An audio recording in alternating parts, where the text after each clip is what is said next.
Hola, ¿me escuchan? Hola, Hola, profe, sí. bárbaro.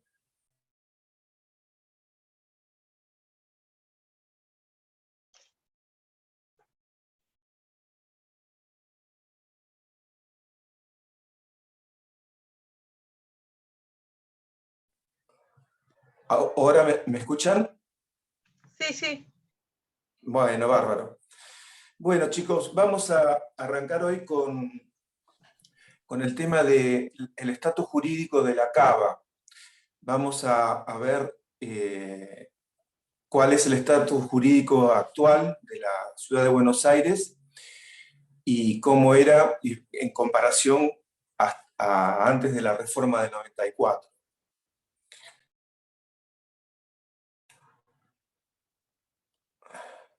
Bueno, eh, el estatus jurídico que tiene la cava, que surge del artículo 129, es muy diferente al que tenía antes de la reforma del 94. Hasta ese entonces, la ciudad de Buenos Aires era un municipio más dentro de la provincia de Buenos Aires, pero tenía un estatus especial por el hecho de ser Buenos Aires la capital de la República, ¿verdad? Eh,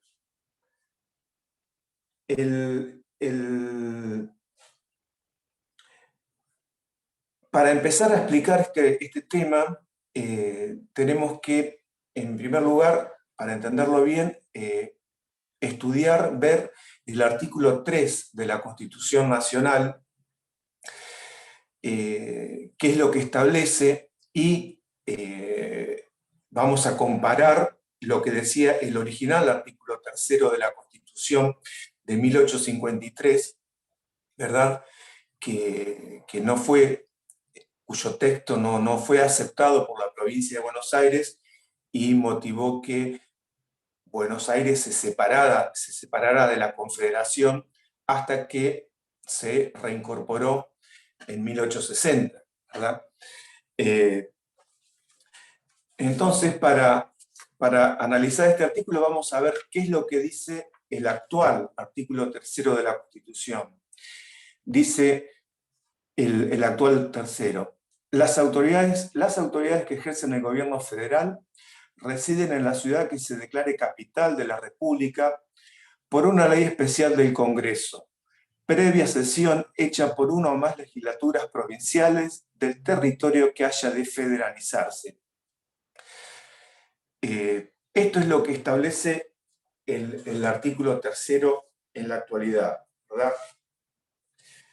Y es muy diferente a lo que establecía el original artículo 3 de la Constitución de 1853, que dice o que decía lo siguiente: las autoridades que ejercen el gobierno federal residen en la ciudad de Buenos Aires, que se declara capital de la Confederación por una ley especial.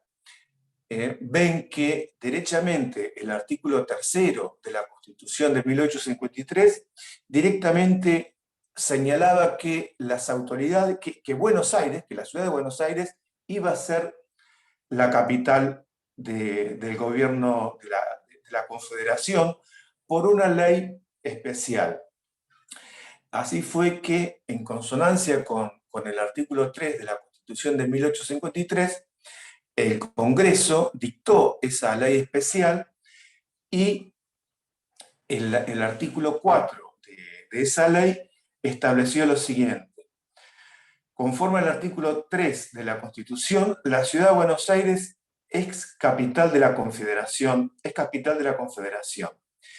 Y el artículo 2 de esta ley especial señalaba el territorio que iba a comprender.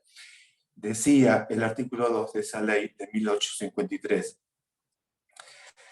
Dice: todo el territorio que se comprende entre el Río de la Plata hasta hasta el puente de Márquez, desde aquí tirando una línea al sudeste, hasta encontrar su perpendicular desde el río Santiago, entrando en la ensenada de Barragán las dos radas, Martín García y los canales que domina corresponden a la capital y quedan federalizados. Y el artículo 3º de esta ley decía algo muy importante. Dice, la capital y el territorio señalado en el artículo anterior quedan bajo la inmediata y exclusiva dirección de la legislatura y el presidente de la Confederación.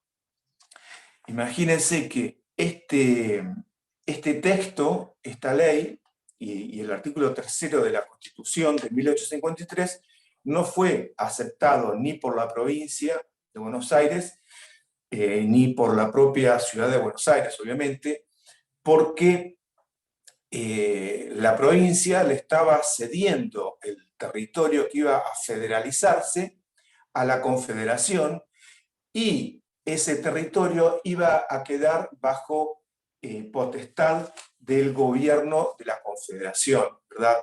Entonces, esto de ningún modo fue aceptado por la provincia, y ello originó que Buenos Aires se separara de la Confederación y pasara a ser un estado, pasara a tener un estado de secesión, ¿verdad? Obviamente entonces los diputados de Buenos Aires no participaron en la redacción de la Constitución de 1853 y se separaron de la Confederación hasta que recién, ¿se acuerdan? En el Pacto de Flores, Buenos Aires se reincorporó a la Constitución y se redactó el artículo 3º tal cual está redactado en la actualidad y que leímos recién. Es decir que, como ven, el artículo 3º no dice que la capital va a ser Buenos Aires, ¿verdad?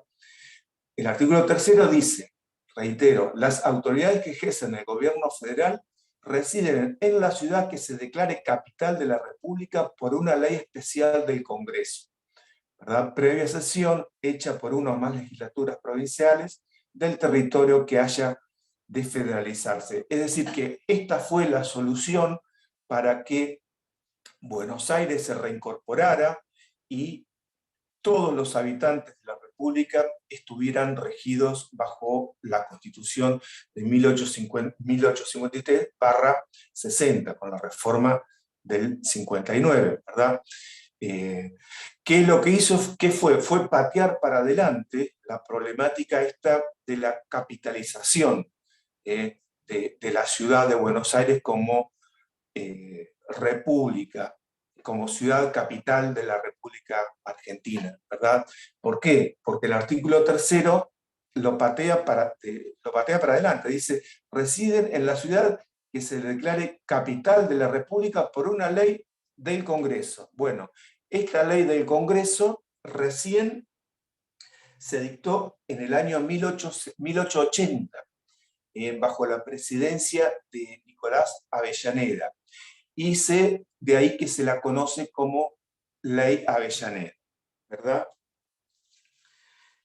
Por la cual se declara a Buenos Aires como capital de la República. Hubo varios proyectos hasta antes de la Ley Avellaneda que fueron vetados por el Poder Ejecutivo. ¿Por qué? Porque la provincia de Buenos Aires no quería ver cercenado parte de su territorio, y ahí recuerdan la lucha entre unitarios y federales y la cuestión de la capital del país, ¿verdad? Así hubo un proyecto de ley que... Sí. ¿Cómo anda? No, lo estoy siguiendo. Bien, te hago una consulta, pero el problema es territorial o económico, por ejemplo, por el manejo de los aranceles de la aduana. El trasfondo Claro, de la modificación de la ley. Primero era que en ese debate no se le quería dar preeminencia a Buenos Aires, ¿verdad? Y ahí venía la cuestión esta de unitarios y federales, y no querían que Buenos Aires tuviera más importancia, y a su vez Buenos Aires no quería cercenar parte de su territorio porque ese territorio iba a pasar a depender del poder ejecutivo de la nación, como fue hasta, como se mantuvo hasta la reforma del 94, ¿verdad? El territorio, la ciudad de Buenos Aires, políticamente, iba a depender, hasta antes de la reforma, iba a depender del poder ejecutivo, del presidente, ¿verdad? El presidente, por una decisión constitucional, el artículo 3, el presidente iba a ser el que iba a designar el intendente, que obviamente iba a ser del color político del presidente, ¿verdad? Pero por eso es que, y aparte la cuestión de la supremacía económica que iba a tener Buenos Aires con el resto del país. Pero, como les decía, hubo varios proyectos para la cuestión esta de la capital. Uno fue vetado por Mitre, que se disponía la capital en Rosario.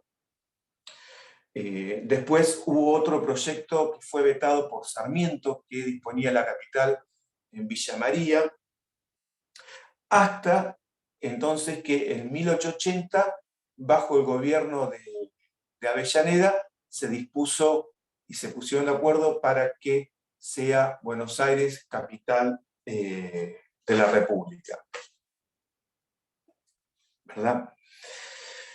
Y así se terminó ese periodo de conflictos entre unitarios y federales, con la federalización del territorio de la capital federal, y esta cuestión se mantuvo así hasta la reforma del 94, pero ¿qué pasó en el 94? Ya no terminó la discusión y la lucha de unitarios y federales, ¿y qué pasó a ver a partir del 94?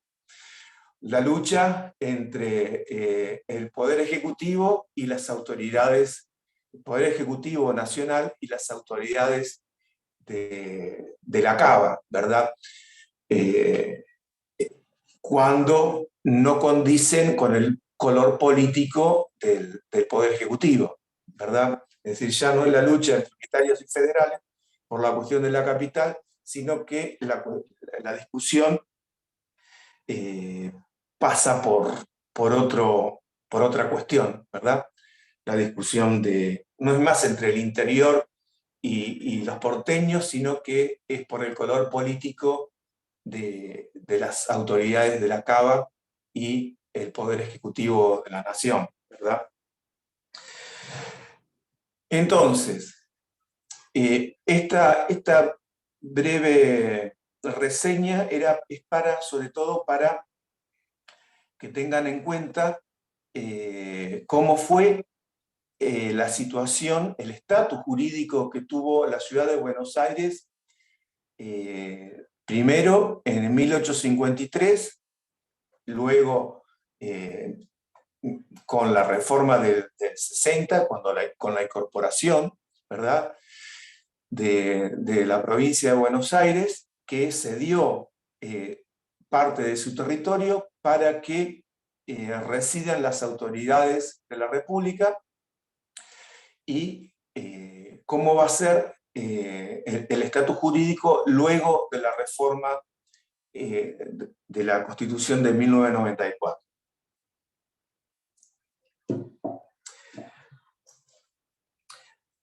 Antes de la reforma del 94, el jefe de la ciudad de Buenos Aires, es decir, antes de la reforma, el jefe de la ciudad de Buenos Aires, como habíamos dicho recién, era el poder ejecutivo de la nación, ¿verdad? El presidente era el que designaba al intendente de la ciudad de Buenos Aires, ¿verdad? Era una facultad que se reservaba el presidente de designar a dedo, no es que no había elección de los porteños, del intendente, sino que el intendente era designado a dedo por el presidente, ¿verdad? Es decir, que de manera indirecta el presidente tenía el manejo político de la ciudad de Buenos Aires. Había la ciudad de Buenos Aires que, como estábamos diciendo, era un municipio más dentro de la provincia de Buenos Aires, pero había unas cuestiones especiales por el hecho de ser la capital de la República. Así, la diferencia era que el intendente era elegido, como dijimos, por el presidente, y había un consejo deliberante, como en el resto de los municipios, pero este consejo deliberante iba a tener un mero manejo administrativo de cuestiones locales, ¿verdad? El poder legislativo era ejercido por el Congreso de la Nación, es decir, el Congreso de la Nación iba a legislar sobre la ciudad de Buenos Aires, sin perjuicio, reitero, de que había un consejo deliberativo, pero tenía un manejo muy reducido a cuestiones locales, ¿verdad? Obviamente no había reconocimiento de la autonomía de la ciudad de Buenos Aires, ¿verdad? Y esto fue una decisión constitucional, porque desde el interior siempre había un resquemor con darle a la ciudad de Buenos Aires mayor autonomía. Y así, a lo largo de la historia constitucional, o la historia política, mejor dicho, vemos que de no darle mayor importancia a la provincia de Buenos Aires, no solo de la ciudad de Buenos Aires. Y así vemos la cuestión esta de la historia política, que ningún gobernador de la provincia de Buenos Aires pudo ser presidente de la República, a excepción de Duhalde, pero hay que recordar que Duhalde no fue elegido por votación, sino que fue elegido por el Congreso. ¿Por qué? Porque con esa forma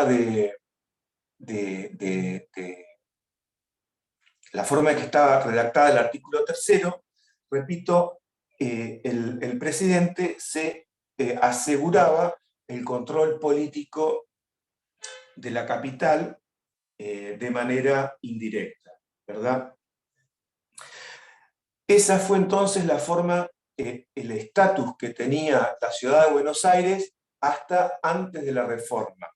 Es decir, era un municipio más dentro de la provincia de Buenos Aires, pero con estas notas distintivas, por el hecho, reitero, de ser capital de la República. Y el nuevo diseño que va a tener la ciudad de Buenos Aires con la reforma del 94 va a ser totalmente diferente al que venía teniendo hasta ese entonces. Así, Rossetti, el actual miembro de la Corte, dice que Buenos Aires es una ciudad constitucional federada, ¿verdad? Ese es el estatus jurídico que le da Rossetti, que en definitiva es un integrante de la Corte, que en definitiva son es el intérprete de la Constitución. Criterio de Rosati que se vio manifestado el año, en el 2020 o el 2021, no me acuerdo, cuando la Cava llevó a la Corte la cuestión de la autonomía de la Cava para el manejo de la cuestión de la educación, ¿verdad? Ahí Rosati reiteró lo que ya venía diciendo en sus obras, diciendo que la ciudad de Buenos Aires es una ciudad constitucional federada. Volviendo al tema este del artículo 129, y al estudio del artículo 129, nosotros, ustedes para estudiarlo, lo vamos a dividir al artículo en 3 partes. Primero vamos a analizar el primer párrafo, el segundo párrafo y después vamos a explicar el tercer párrafo. El primer párrafo dice: la ciudad de Buenos Aires tendrá un régimen de gobierno autónomo con facultades propias de legislación y jurisdicción, y su jefe de gobierno será elegido directamente por el pueblo de la ciudad.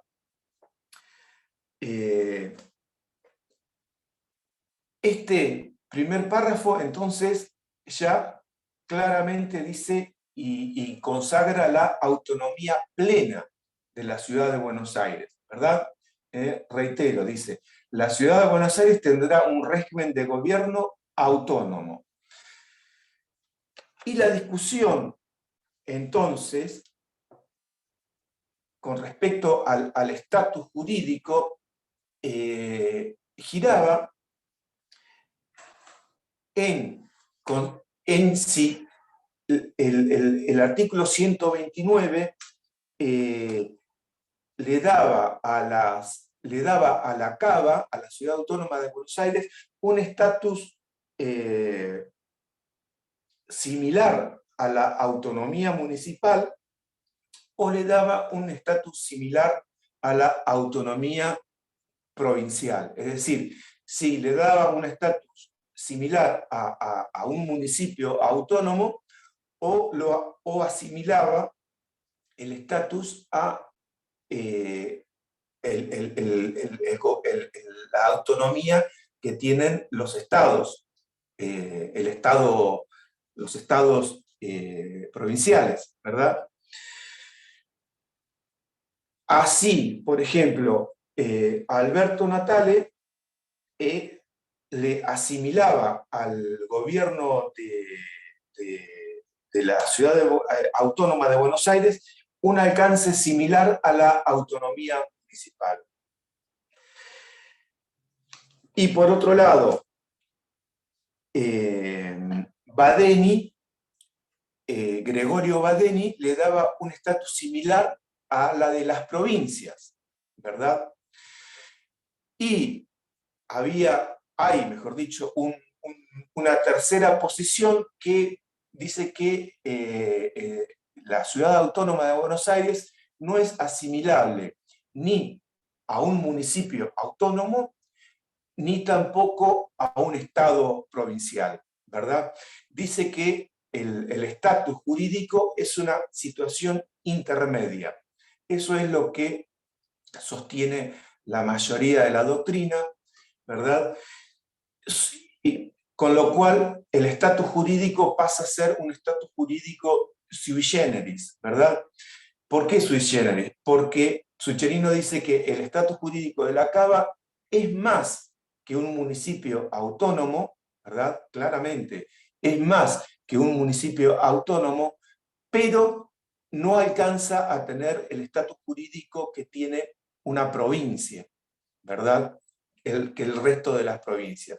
Por eso, el estatus jurídico que estamos viendo, en definitiva, de la ciudad de Buenos Aires en la actualidad es ese. Es una situación un estatus jurídico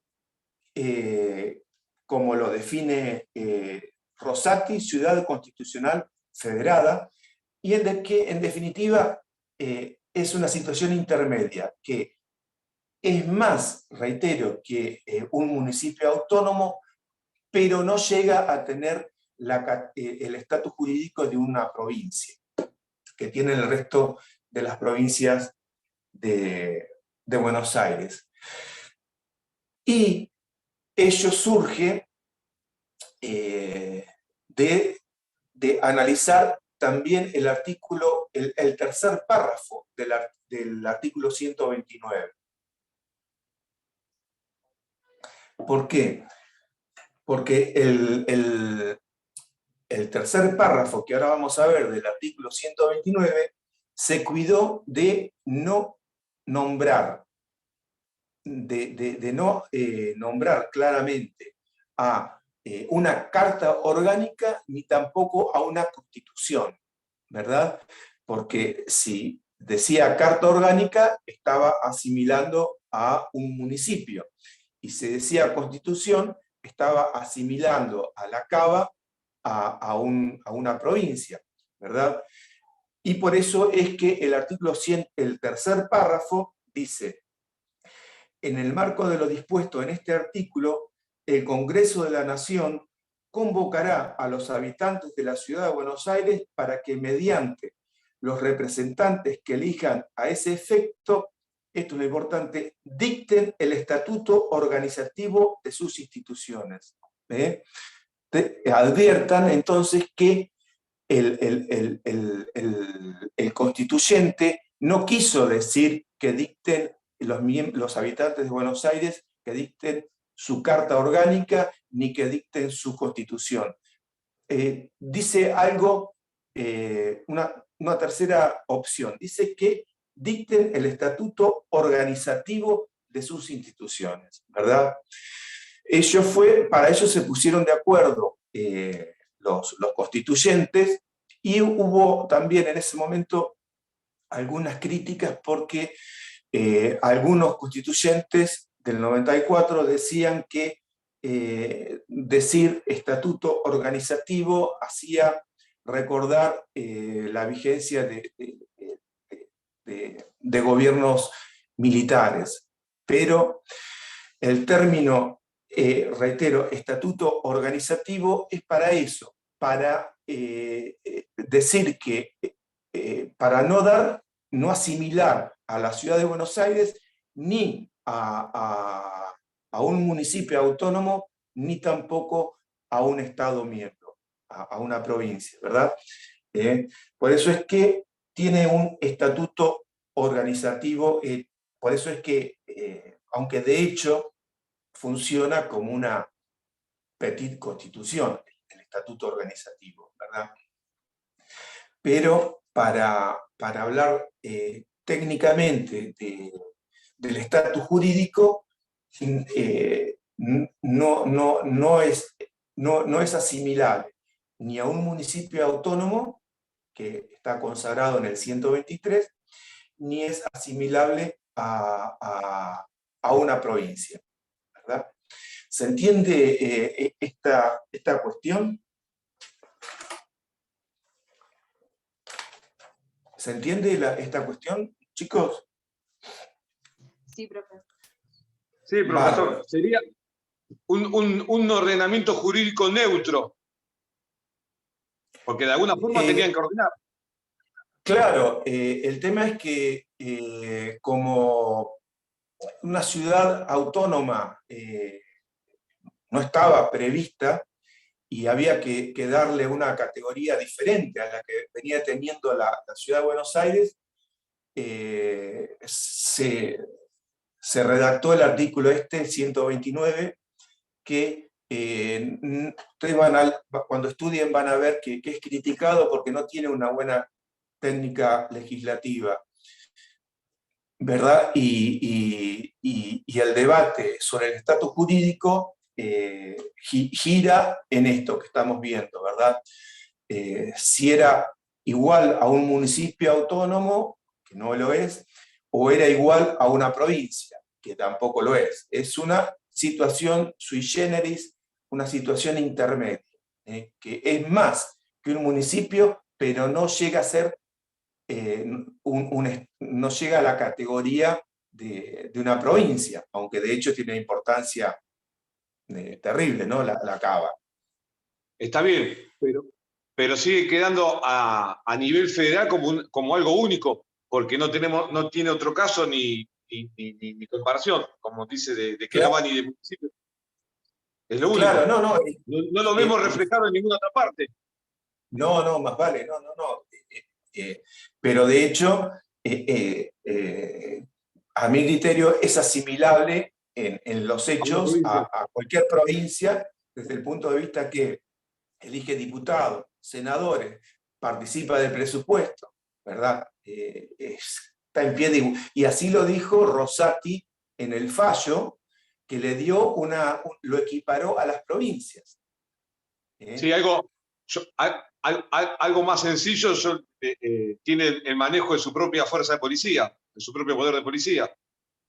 Claro, por que ejemplo, bueno, van a ver que para que se reconozca eso hubo una larga cuestión, ¿verdad?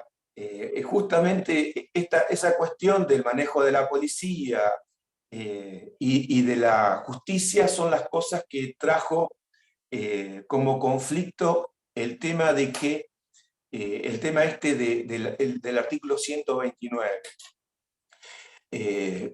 Sobre todo en base a lo que dispone el segundo párrafo del artículo 129.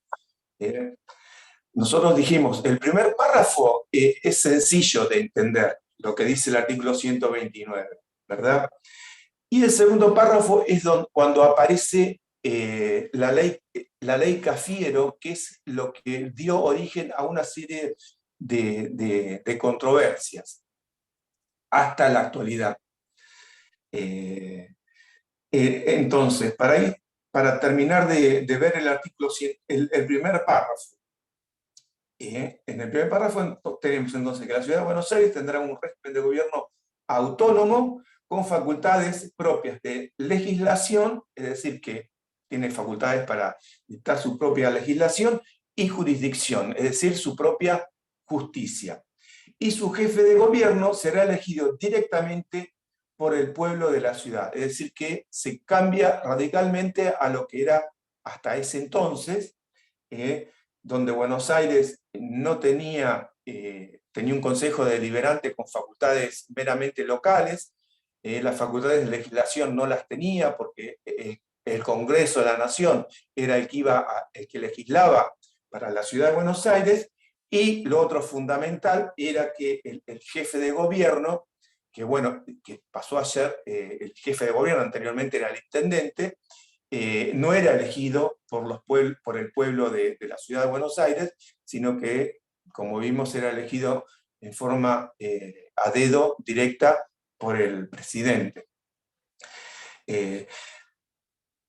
Y el segundo párrafo del 129 es lo que trae es una confusa redacción de este artículo, que dice lo siguiente: una ley garantizará los intereses del Estado nacional mientras la ciudad de Buenos Aires sea capital de la nación.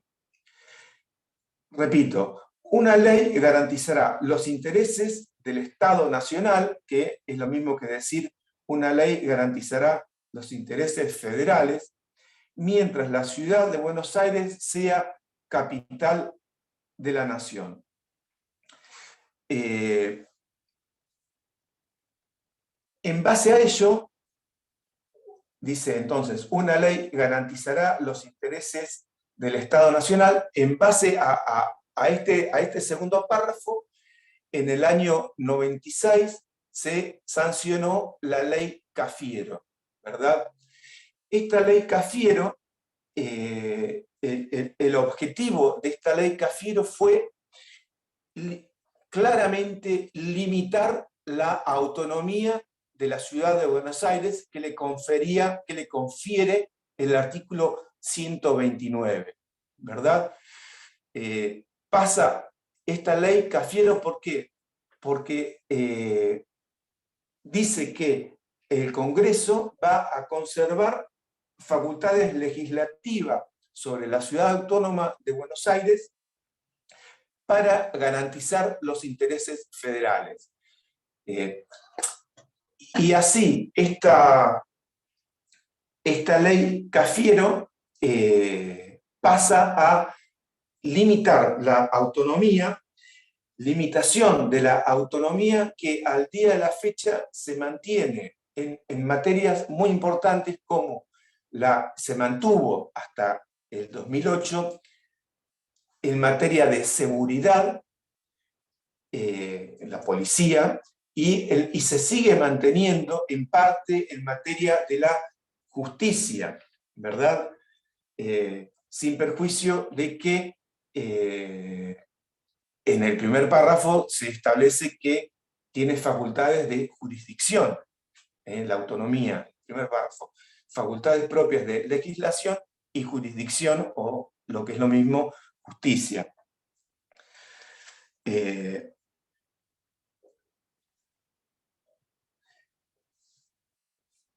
Esta cuestión de la limitación de la justicia en la Cava se mantuvo hasta que en el gobierno de Macri, en el 2000, cuando Macri era jefe de gobierno en 2007, como el Poder Ejecutivo, en base a la ley Cafiero, que dice que el Estado Nacional iba a tener legislación en tema de los intereses federales, mientras la ciudad autónoma sea la capital de la República, el manejo, en base a esa ley Cafiero, el manejo de la justicia y de la policía seguía dependiendo del Poder Ejecutivo Nacional, lo cual era un disparate. Es que la policía de la ciudad autónoma dependa del Poder Ejecutivo del presidente, es lo mismo que si ustedes dijeran que el manejo de la policía de cualquier estado, por ejemplo, el manejo de la policía bonaerense, ¿de quién depende? La policía bonaerense o la policía de cualquier provincia. Depende del gobernador. En la Cava, sin perjuicio de lo que dice el artículo 129, por la interpretación errónea de la ley Cafiero, se decía, hasta el 2007, que el manejo de la policía iba a depender del presidente, que es lo mismo que decir que el manejo de la policía en la provincia no sea del gobernador, sino que a la policía de la provincia se la maneje el presidente, lo cual choca con la autonomía que reconocía el 129. Por eso es que la ley Cafiero vino a limitar la propia autonomía que le estaba confiriendo el artículo 129 de la Constitución bonaerense, ¿verdad? ¿Y por qué se sancionó la ley Cafiero? Para limitarle las facultades al primer jefe de gobierno que tuvo la ciudad autónoma de Buenos Aires, que recuerdan ustedes quién fue. ¿Quién fue el primer jefe de gobierno de la ciudad autónoma de Buenos Aires? El primer jefe de gobierno fue de la Rúa, ¿verdad? Radical. Y esta ley Cafiero, del abuelo del que tenemos ahora, obviamente fue para limitar la autonomía de la ciudad manejada por un jefe de gobierno de otro color político. Por eso es que dijimos, cuando empezamos a explicar esta cuestión, que antes la cuestión era entre unitarios y federales, ¿verdad? Hasta antes y que con la reforma de 29, la cuestión pasó a ser una discusión política, ¿verdad? Entre el jefe de gobierno de un color y el presidente de otro color político, ¿verdad? Entonces, esta cuestión, estamos viendo el tema de la policía, en el 2007 Macri logra que se le transfiera, por una ley especial, se le transfiera solamente las facultades para que se le reconozca que la ciudad autónoma iba a poder tener su propia policía. Pero no le transfirieron el presupuesto. Es decir, que le dijeron, ok, vos querés tener tu policía, bancate la voz a la policía. Macri lo que pudo ir haciendo en esa primera gestión fue organizar la policía metropolitana, que iba a estar conviviendo con la policía federal. Convivían las dos fuerzas, la metropolitana y la federal. Hasta que recién, cuando Macri fue presidente, le transfirió a Larreta lo que hoy se conoce como la policía de la ciudad, porque le transfirió el presupuesto para que la ciudad de Buenos Aires, los porteños, tengan su policía, ¿verdad? Que no se denomina metropolitana, sino que se llama ahora la policía de la ciudad, que andan con esos chalecos medios violetas de color.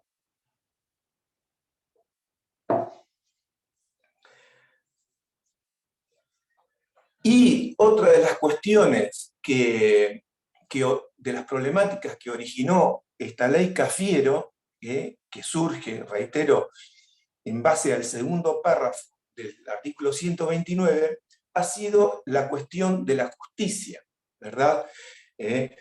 Lo cual también ha limitado la autonomía, porque, repito, el primer párrafo dice que tiene autonomía plena con facultades de legislación y jurisdicción, ¿verdad? Pero con esta cuestión de la jurisdicción, es decir, de que tenga la Cava su propia justicia, acá no es que hubo esta lucha política entre la ciudad de Buenos Aires y el Poder Ejecutivo Nacional. Acá, con respecto a la justicia, hay consenso, siempre hubo consenso entre las autoridades de la ciudad autónoma y el Poder Ejecutivo, ¿verdad? ¿Quiénes son los que no quieren que la Cava tenga su propia justicia? Los que no quieren son los propios jueces, ¿verdad? Ustedes saben que cómo está organizada la justicia en un estado, en una provincia. En una provincia tienen, que lo explicamos la otra vez, tienen la justicia federal y la justicia ordinaria, o la justicia común, o la justicia local. Es todo lo mismo, ¿verdad? La justicia federal resuelve cuestiones donde es en materia federal, como por ejemplo en temas de narcotráfico, y la justicia local la ejercen los jueces locales en materias regidas por el derecho común, ¿verdad? ¿Cómo es en la Ciudad Autónoma de Buenos Aires? Hasta antes de la reforma esta del 94, la Ciudad de Buenos Aires, en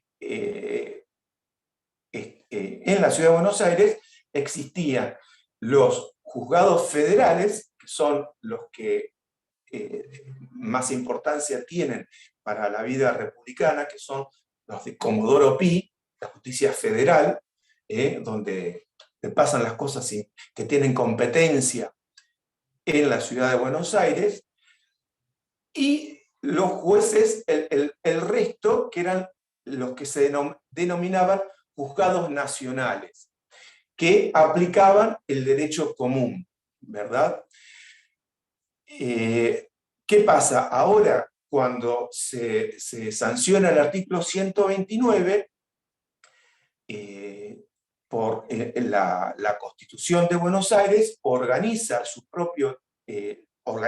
la justicia, y esos jueces nacionales tendrían que pasar a la órbita de la ciudad. ¿Me siguen el razonamiento para ir explicándolo? ¿Verdad? Es decir, que esos jueces nacionales, por ejemplo, los jueces civiles,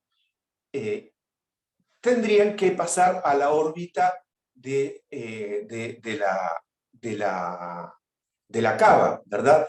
Pero la cuestión radica en que todavía en Buenos Aires, en la ciudad autónoma, todavía no se logró que 2x3 aparece artículos, y la cuestión esta de la justicia, no se logró traspasar la justicia nacional, que todavía se sigue denominando justicia nacional, a la ciudad. ¿Por qué? Porque los jueces nacionales no quieren perder el estatus, porque tienen un estatus diferente a los que tienen los jueces, vendrían a ser los jueces locales, entre comillas, de la ciudad autónoma, ¿verdad? Y perderían este estatus jurídico diferente que tienen al de los jueces, locales. ¿Por qué? Porque en algunas materias, por ejemplo, en temas contravencionales, en temas penales,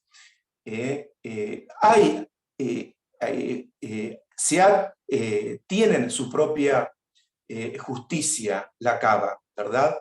Pero en otros temas, en otros aspectos de la justicia, todavía no, los jueces nacionales todavía no han querido pasar a la esfera de la ciudad autónoma. Y esto trae muchos conflictos. ¿Por qué? Por ejemplo, ustedes saben, si se apela una sentencia de un juez nacional, la alzada es la Cámara Nacional. Por ejemplo, en materia civil, juez nacional, civil, se apela ante la Cámara Nacional. Y luego, ¿ante quién se apela? ¿Cuál es la otra instancia?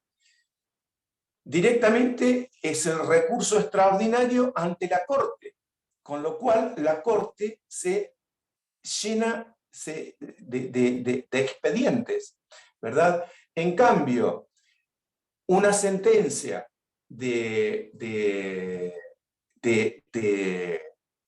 y rebobinando, y en esa apelación de la Cámara, de la Cámara Nacional a la Corte, se saltea la intervención de la Corte, del Tribunal Superior de la Ciudad Autónoma de Buenos Aires. Es decir, estos jueces saltean una instancia porque derechamente van a la Corte Federal.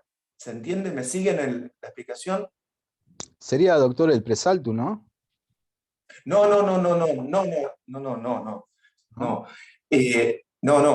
Porque digo, si salta al saltar sí, y no... ¿por qué? Porque todavía esa justicia nacional todavía no se traspasó a la justicia de la ciudad autónoma, porque falta hacer el traspaso por esta ley Cafiero, falta como recién con el gobierno de Macri se traspasó la policía, la cuestión de la seguridad, la policía, la materia de policía a la Cava, todavía a la Cava todavía no se le ha traspasado toda la justicia.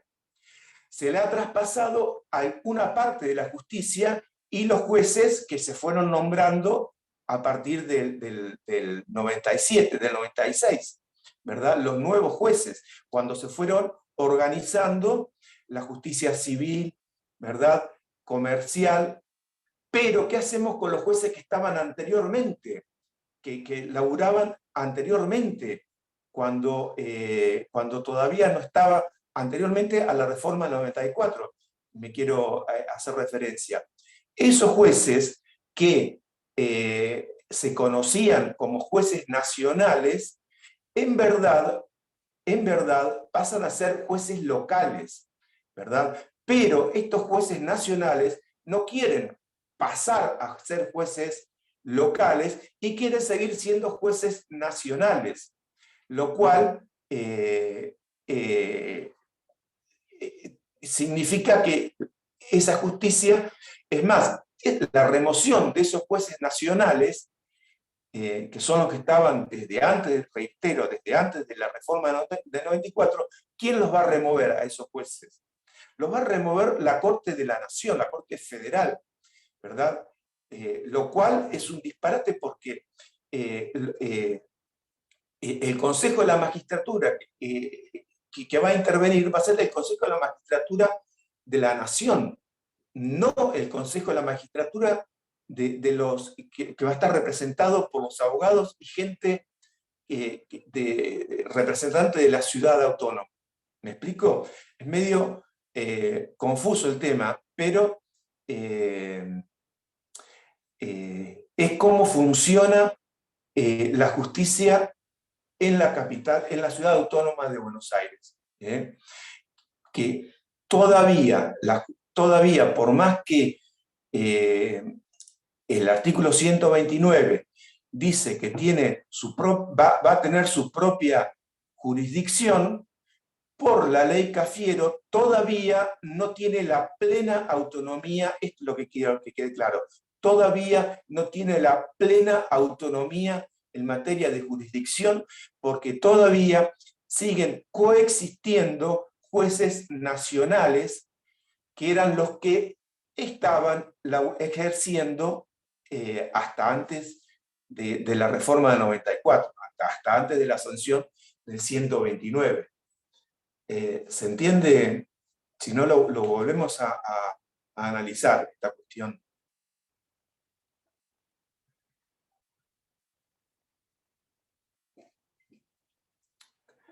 Es decir, no tiene nada que ver con la cuestión del per saltum.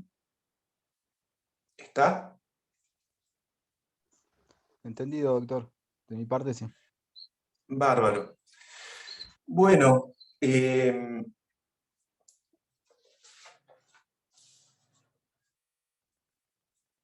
decir, que todavía en materia de autonomía, todavía queda pendiente la plena autonomía en materia de jurisdicción. Se ha logrado la plena autonomía en materia de seguridad recién cuando se le traspasó la policía, pero con el presupuesto, ¿verdad? Con las asignaciones presupuestarias. Antes le habían traspasado la policía, pero sin la asignación presupuestaria.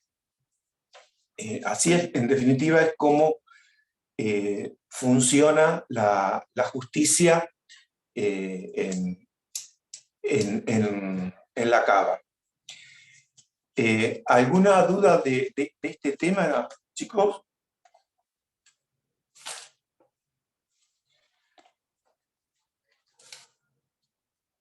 Bueno,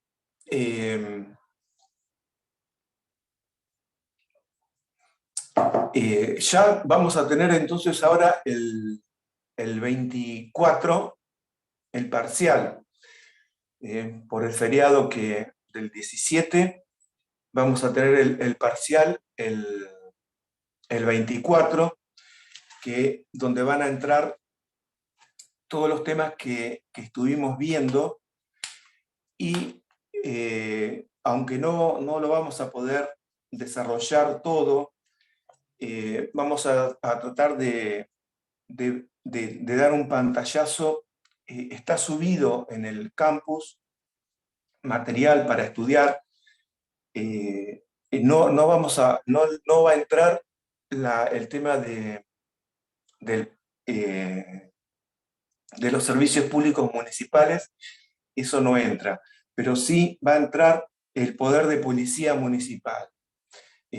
Vamos a explicar ahora la cuestión esta del poder de policía municipal, y como todos los temas, acá los explicamos para que cuando lo estudien con la bibliografía se entienda mejor. Entonces, ahora, para hablar del poder de policía municipal, lo primero que tenemos que tener en cuenta es caracterizar lo que estamos hablando. Cuando hablamos del poder de policía, no es que estamos hablando del poder de policía de seguridad, ¿verdad? Que alude a la función de prevenir un delito, que esa es una función del Estado. Cuando hablamos de poder de policía del Estado, que vamos a ver ahora, poder de policía del municipio, poder de policía municipal, estamos hablando del poder de policía como un poder de legislación. Entonces, primero vamos a explicar esta cuestión del poder de policía del Estado, y después lo vamos a llevar a la cuestión del poder de policía del Estado municipal, ¿verdad? Entonces, hecha esa diferenciación de término policía y poder de policía, tenemos que decir entonces que cuando se habla de poder de policía estamos hablando de un poder de reglamentación, de un poder de reglamentar derechos y garantías reconocidos en la Constitución Nacional. El poder de policía, entonces, es el poder de reglamentar derechos. Y en ese afán de reglamentar los derechos, nunca se los podrá alterar o desnaturalizar o desconocer a los derechos. Recuerdan que todos los derechos que reconoce la Constitución son relativos, es decir, que no son absolutos. Y este poder de policía, el fundamento surge en el artículo 14 de la Constitución Nacional, ¿verdad? El artículo 14 dice: todos los habitantes de la nación gozan de los siguientes derechos, y acá viene el poder de policía, poder de reglamentación, conforme a las leyes que reglamenten su ejercicio. Y dice, a saber, derecho a trabajar, ejercer industria lícita, navegar, trabajar, etcétera, etcétera. Es decir, que el fundamento del poder de policía se lo da o surge del estudio del artículo 14, que, reitero, es la facultad de reglamentación. Todos los derechos son relativos. Con respecto al origen de este instituto, poder de policía, nos tenemos que remontar a analizar esta figura en un fallo del año en 1827, 1827, que fue un fallo, es decir, antes de la reforma, antes de la Constitución nuestra. 1827 fue un fallo del juez de la Corte estadounidense Marshall, donde se acuñó por primera vez este término de poder de policía. Este fallo se conoce como el fallo de Brown, Charles Brown versus Estado de Maryland. Y los hechos de este fallo son los siguientes. Brown era un proveedor de material bélico del Estado confederacional norteamericano que se dirigía a la ciudad de Washington. Iba transportando este material bélico, obviamente, 1827, en carreta, y cuando llega al límite del estado de Maryland, la milicia de ese estado le impide continuar su trayecto porque estaba transportando un material peligroso, ¿verdad? Y ahí está la esencia que caracteriza al poder de policía. La esencia que caracteriza al poder de policía es la colisión entre un derecho individual, que es el derecho de Charles Brown de transportar y comerciar, de trasladarse libremente, derecho económico, y por el otro lado el derecho a la seguridad y la vida de la población del estado de Maryland. Y así, cuando se le impidió seguir su trayecto, la cuestión llegó a la Corte norteamericana y se sancionó, se dictó el fallo donde por primera vez, repito, se acuñó el término poder de policía. Brown, entonces, argumentaba que se violaba el derecho constitucional de libre circulación, ¿verdad? Y por el otro lado estaba el derecho social del estado de Maryland. Y lo que se resolvió en este fallo fue lo siguiente: se lo autorizó a Brown a continuar su viaje, pero no lo pudo realizar vía terrestre. Es decir, se le prohibió que continuara el viaje vía terrestre, pero se le autorizó que continuara el viaje vía fluvial, ¿verdad?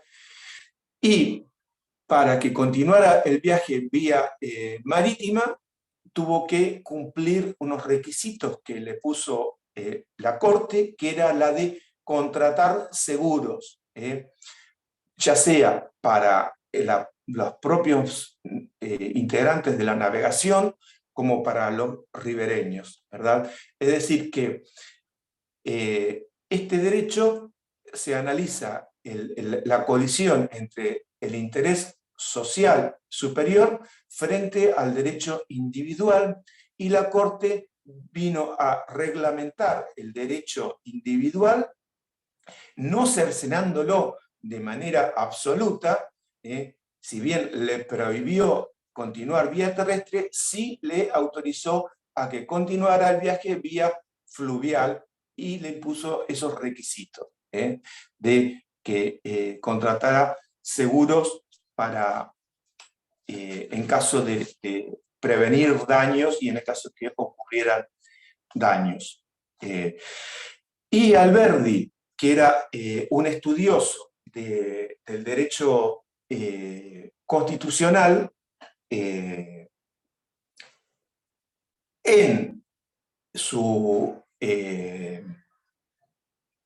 al redactar su anteproyecto de 1852, lo contempló y obviamente luego salió, se consagró en el artículo 14 de la Constitución de 1853/60. Entonces, eso es la cuestión del poder de policía, es la facultad de reglamentar derechos y todos los derechos consagrados en la Constitución. Es el afán de la facultad de reglamentación, ¿verdad? Y que tiene su origen en este fallo. Y ahora viene la cuestión de los límites al poder de policía. Todo esto estamos explicándolo para luego, hablando en términos generales, para luego hablar del poder de policía municipal. Con respecto al poder de policía, en términos genéricos, en el plano doctrinal hay dos tesis. Hay una tesis amplia del poder de policía y hay otra tesis restringida del poder de policía. La tesis amplia del poder de policía es la tesis americana, que surge a partir del fallo que recién vimos de Marshall, 1827, Brown contra Estado de Maryland.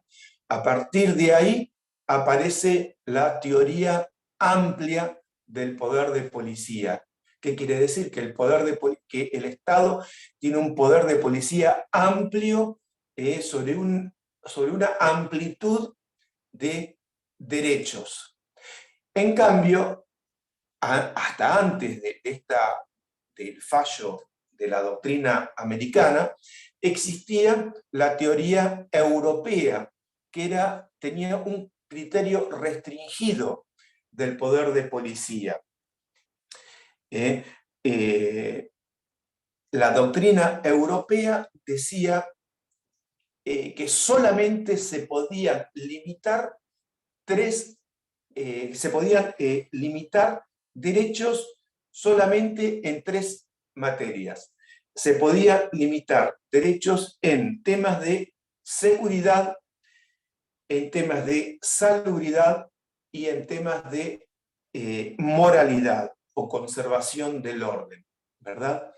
Ese era el criterio restringido que señalaba que los límites para reglamentar derechos solamente podían ser a esas cuestiones: seguridad, salubridad y moralidad.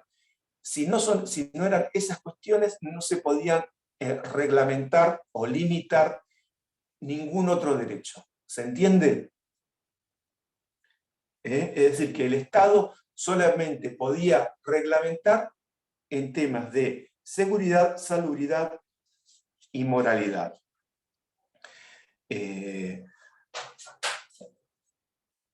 Vamos a ver, no vamos a llegar, pero bueno, vamos a aguantar un poco para tratar de llegar a explicar esta cuestión. Vamos a ver el tema de cómo fue la evolución del poder de policía en el plano de la jurisprudencia de la Corte de la Nación. Y esto viene a cuento para poder, para que ustedes tengan y vean cómo una misma cuestión tiene un enfoque diferente según la época. ¿Por qué? Porque vamos a ver en estos fallos cómo la Corte interpretó el artículo 14 de de la Constitución que ha estado igual, ¿verdad? Pero como en determinada época la Corte interpretaba la misma cuestión en un sentido y esa misma cuestión en otra época la Corte la interpretaba de otro sentido, ¿verdad? Siempre, ¿qué era la interpretación que hacía la Corte? Cómo la Corte interpretaba en un momento histórico la colisión entre un derecho individual con un derecho social o superior, cómo era interpretado en un momento y cómo es interpretado en la actualidad esa misma cuestión.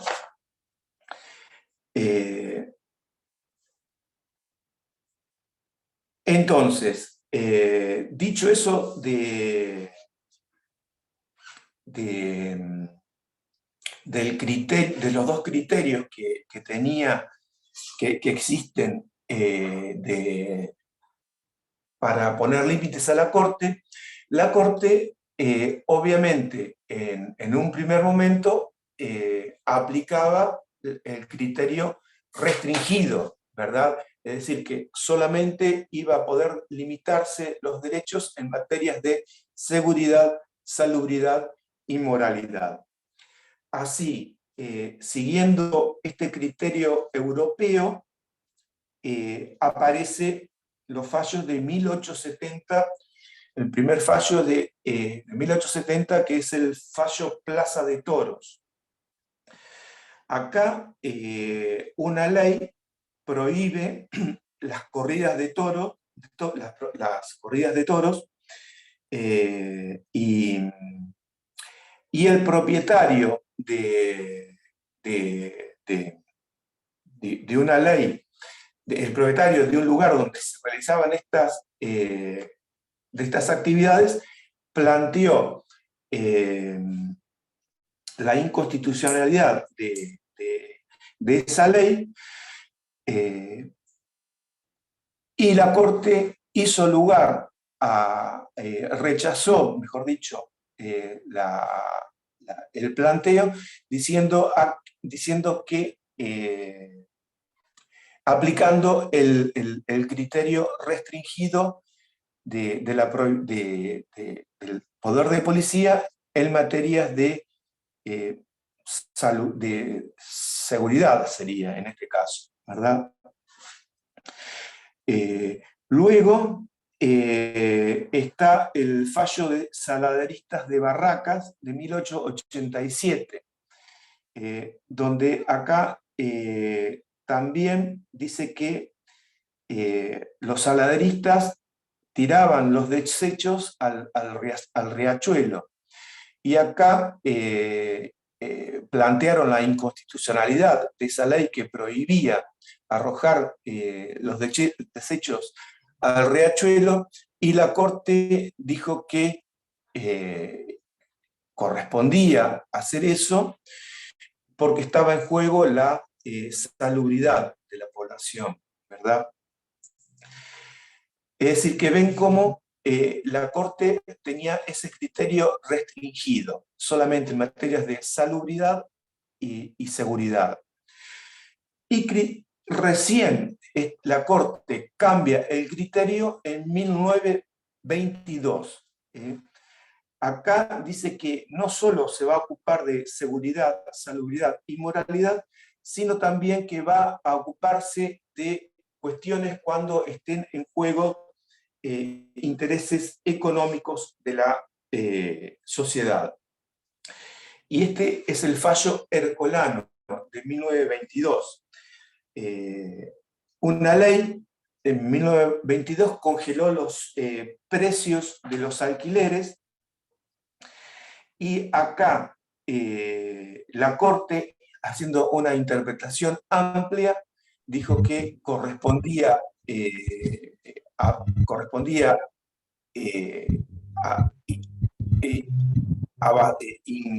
incursionar en este tema de derechos porque estaba en juego intereses económicos. Y otro fallo de la Corte, sí, ¿Cómo se llamaba el fallo? Ercolano. Gracias. Otro fallo de la Corte donde se muestra este criterio actual, el criterio amplio, es el fallo de 1960 del cine Callao. Acá ven cómo, estamos viendo cómo la Corte interpreta una cuestión diferente según el momento histórico, ¿no? Fíjense este fallo ercolano, lo que interpretó la Corte. La Corte acá va contra un derecho de propiedad y el derecho de ejercer el comercio. Acá, en 1960, la Corte obligó a los dueños de los cines a contratar números en vivo y a números artistas de variedades. ¿Qué pasaba? Cuando entre función y función hubo una ley que obligaba a los dueños de los cines a que contrataran artistas de variedades y a contratar números en vivo. Pero no es que a los artistas les iba a pagar el Estado, no, les dijo, vos dueño del cine le tenés que contratar obligatoriamente números en vivo y artistas de variedades, ¿verdad? Es decir, que obligó a los dueños de los cines a contratar con recursos de los dueños de los cines a estos artistas. El único que votó en mayoría fue el juez Bofi Boyero, que dijo que eso era inconstitucional, pero el resto de los integrantes de la Corte obligó, contra la voluntad, obviamente, de los dueños de los cines, a contratar, les obligó a contratar a estos artistas. Ahí ven cómo aparece la cuestión del Estado benefactor o intervencionista del Estado en materia en otras materias, ¿verdad? Bueno, esto es en definitiva la cuestión de cómo se interpreta los límites del poder de policía en general del Estado, ¿verdad?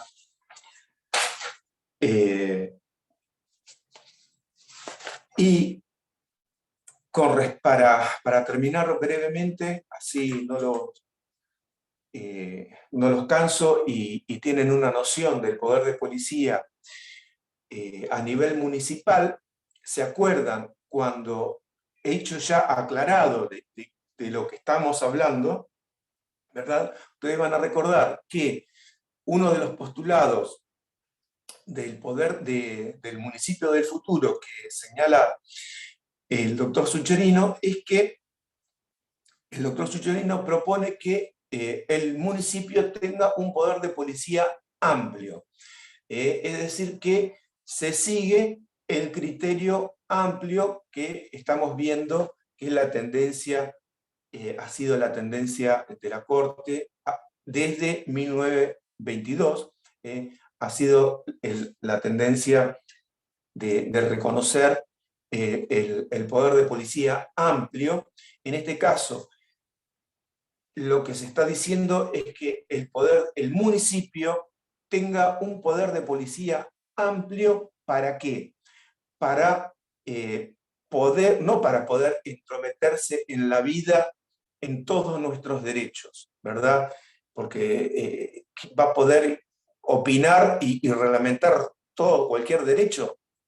No, va a poder intervenir el Estado municipal ejerciendo este poder de policía para un mejor y armónico desarrollo de la convivencia social dentro del municipio. Es decir, para que se le reconozca al municipio la facultad de poder intervenir, siempre cuando haya una colisión de estos derechos superior, colisión de derecho individual y el derecho o el fin social o la seguridad del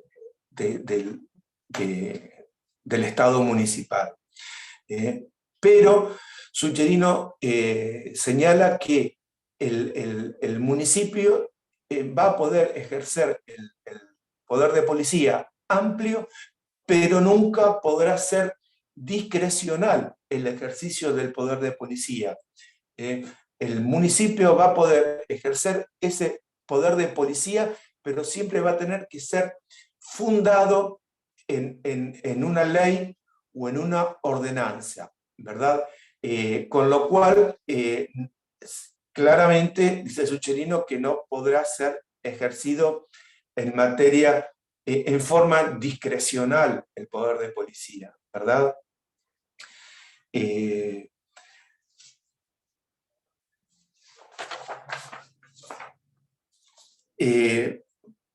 Por ejemplo, para hablar de cómo funciona el poder de policía a nivel municipal, lo tienen explicado ahí en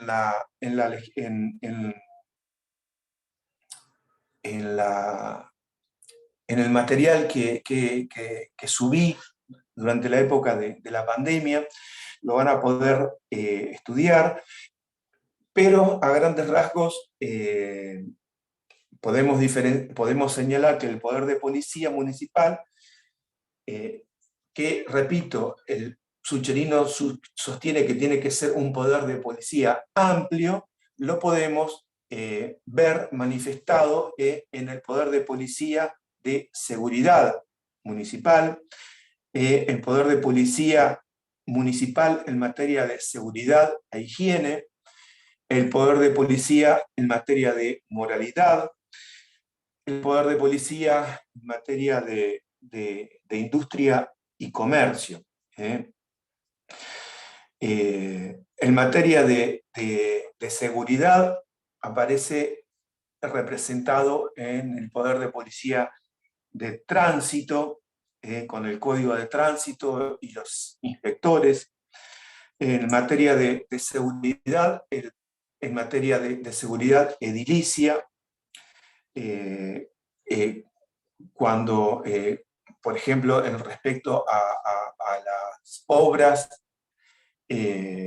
públicas, obras privadas, el tema de demoliciones, el tema de ruidos molestos y el tema de contaminación. En materia de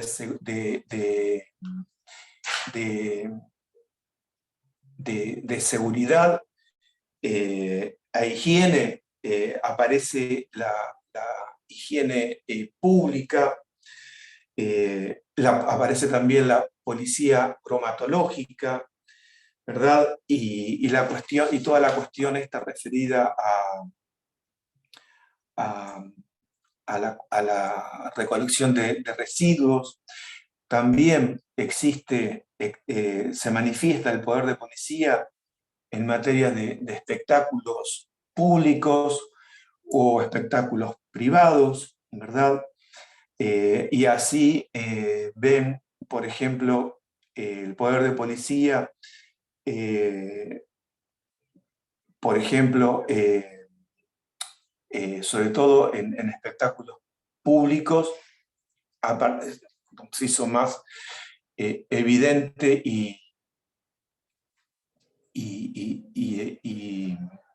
notorio la falta de poder de policía cuando que le costó la cabeza a un jefe de gobierno de la ciudad autónoma por no ejercer debidamente el poder de policía en espectáculos privados. El caso Cromañón, ¿no? El caso de Cromañón, que fueron ciento y pico de víctimas que le costó la cabeza a Ibarra durante el gobierno de la Alianza. También existe el poder de policía en materia de industria y comercio.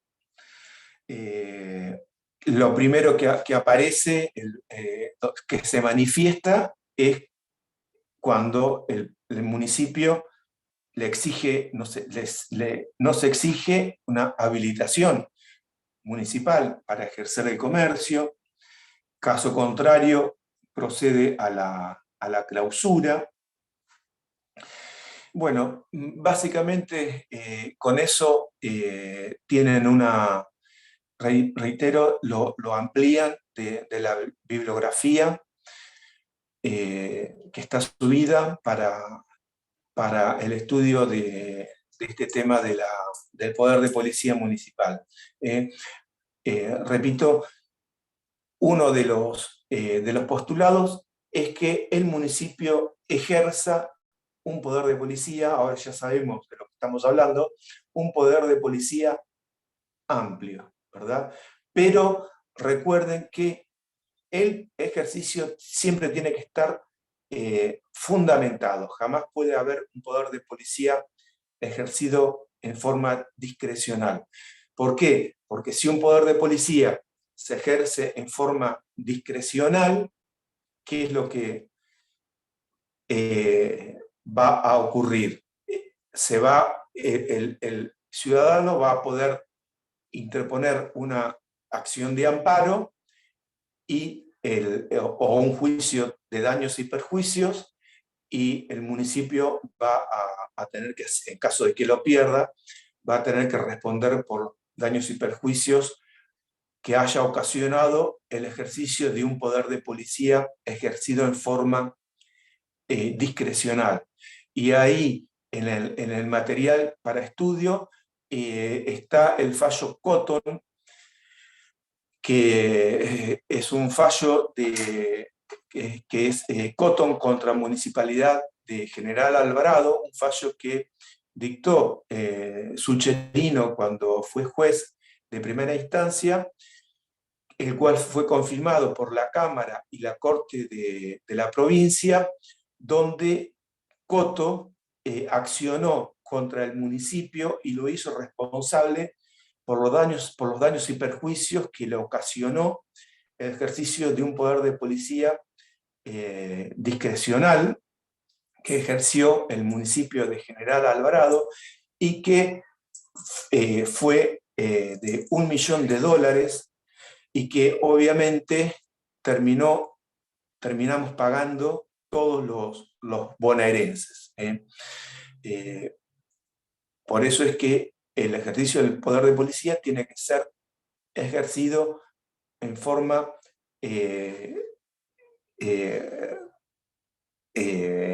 fundamentada, nunca arbitraria. Bueno, un segundo que voy a hacer una captura de pantalla.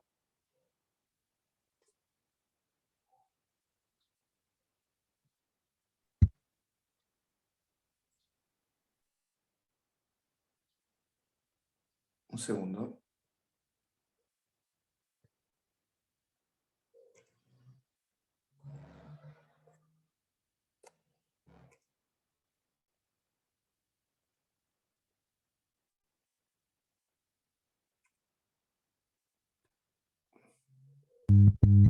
Profesor, Sí, te escucho. me avisó por mensajito de texto que se tuvo que retirar porque se quedó sin datos. Ok. Bueno, chicos,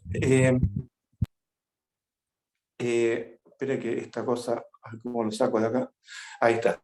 El parcial, cualquier consulta, les dejo el celular mío, 223-5022-264, para que cualquier consulta con el examen, pero va a ser como la anterior vez, van a ser 5 preguntas y sobre los temas que hemos desarrollado. Así que bueno, que tengan buen fin de semana y nos vemos el examen, en el día del examen, que va a ser presencial, guarda. Nos vemos en la facu. Hasta luego. Gracias, profe. Adiós. Chao, Hasta doctor, luego, gracias. profe, gracias. Gracias. Chao, Hasta luego.